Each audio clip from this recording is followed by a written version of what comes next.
Professor? That's the last box of your old files. And the health center's about to lock up. The number board's already blank. No one's waiting anymore. Thank you for the help, Sakura. An old friend on the staff let us in. I'm just returning these old public archives. Sit.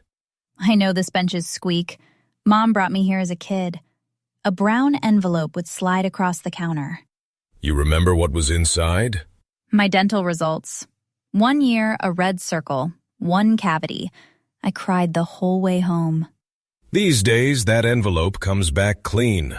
Back in 1999, about 1 in 4 young kids had a cavity. Today, 1 in 25. 1 in 25? How? Fluoride toothpaste, mostly. It went from about 3/4 of the market to over 90%. Japan quietly won the war on cavities. Shouldn't dentists be celebrating then? You'd think so. Dental clinics still outnumber convenience stores, but they're shrinking now, and so is the number of dentists. So the market's dying? That's the strange part.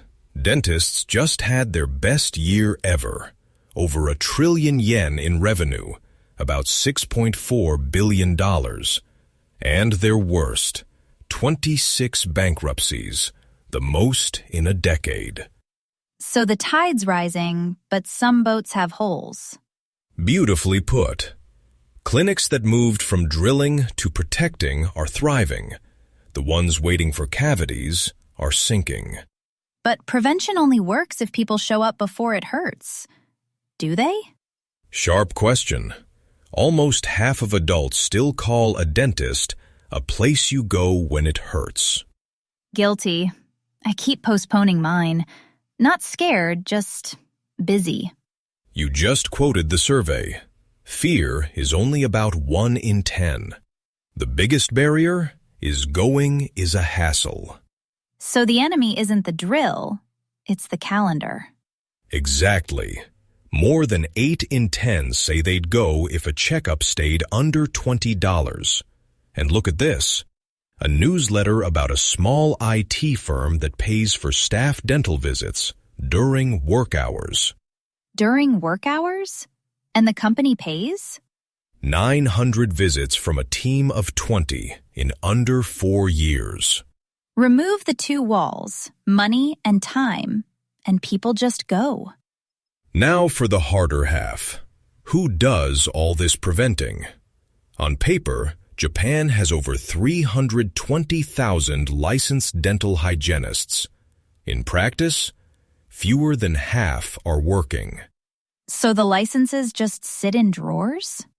About 170,000, mostly women who left for childbirth or caregiving, with no easy way back.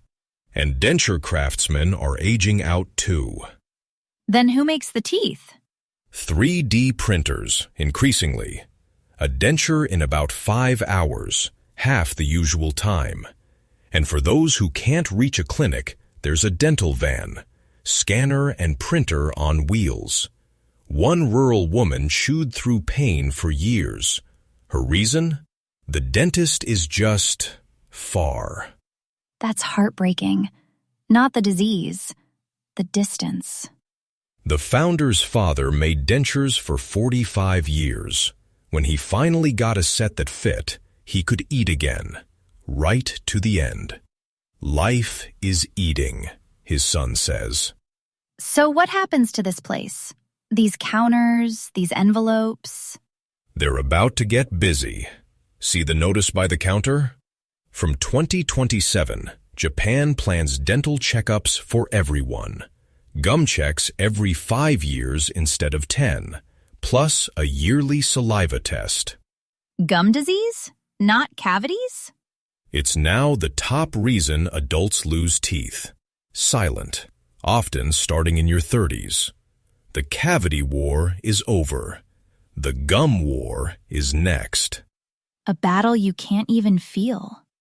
And even before that, this summer, in 2026, researchers are testing a drug that could regrow lost teeth.